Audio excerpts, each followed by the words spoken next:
गयासुर ने कहा, हे परमेश्वर, आप त्रिदेव और सभी देवताओं के साथ अनंत काल तक इस जगह वास करें और यहाँ जो भी श्रद्धा भाव से पूजन करेगा उसके पितरों के साथ उसे भी मोक्ष की प्राप्ति हो। प्रणाम दोस्तों, आपका स्वागत है हमारे YouTube चैनल रोचक कथाएं पर। कहानी को अंत तक सुनिएगा। कहानी के अंत में एक छोटी सी परीक्षा ये जानने के लिए रखी गई है कि आप कहानी को कितना ध्यान से सुनते हैं।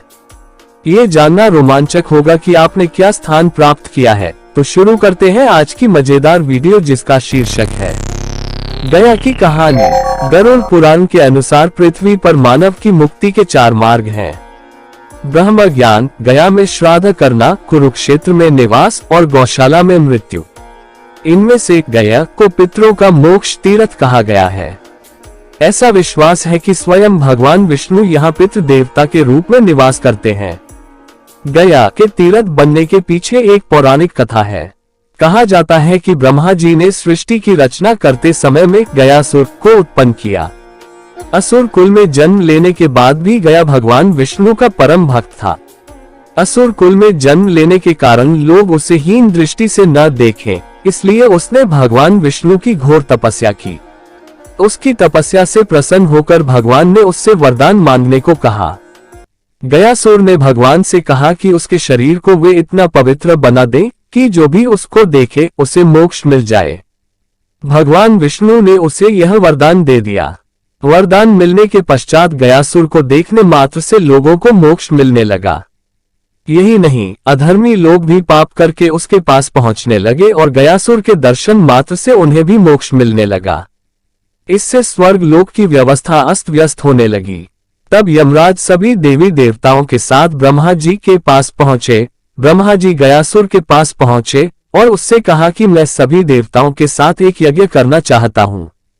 उसके लिए मुझे सबसे पवित्र स्थान की आवश्यकता है और तुम्हारे शरीर से अधिक पवित्र जगह इस संसार में और कोई नहीं है। ये तुम्हारी पीठ पर होगा। ये सुनकर गयासुर यज्ञ के लिए सहर्ष तैयार हो गए। गयासुर ने अपना शरीर यज्ञ के लिए ब्रह्मा जी को दान कर दिया। ब्रह्मा जी भगवान विष्णु, शिव सहित सभी देवताओं के साथ गयासुर की पीठ पर विराजमान होकर यज्ञ करने लगे। ऐसा कहा जाता है कि भगवान विष्णु ने अपनी गदा से गयासुर के शरीर को स्थिर किया था, इसलिए उनका एक नाम गदाधर हो गया। गयासुर के त्याग से प्रसन्न होकर त्रिदेवों ने उससे वरदान मांगने को कहा। गयासुर ने कहा, हे परमेश्वर, आप त्रिदेव सभी देवताओं के साथ अनंत काल तक इस जगह वास करें और यहाँ जो भी श्रद्धा भाव से पूजन करेगा उसके पितरों के साथ उसे भी मोक्ष की प्राप्ति हो। साथ ही यह स्थान मेरे नाम से जाना जाए। भगवान ने उसे वरदान देते हुए कहा कि आज से यह स्थान गया तीर्थ के नाम से जाना जाएगा। आज भी गया में फल्गु नदी के किनारे विष्णु पद मंदिर में श्राद्ध करने पर पितरों को मोक्ष की प्राप्ति होती है। आशा करता हूं कि आज की कहानी आपको अच्छी लगी होगी। अब समय आ गया है ये जानने का कि अपनी कहानी को कितना ध्यान से सुना है। खेल शुरू होता है। अब भगवान विष्णु की गदा के कारण गयासुर का क्या नाम पड़ गया?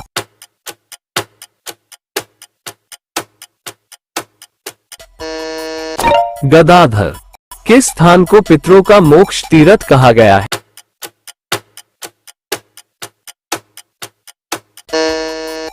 गया।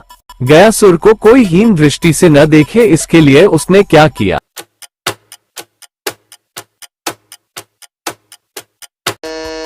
विष्णु भक्ति। गया में किस नदी के किनारे विष्णु पद मंदिर स्थित है?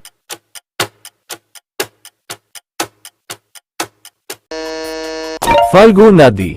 ब्रह्मा जी को यज्ञ करने के लिए सबसे पवित्र स्थान कौन सा मिला?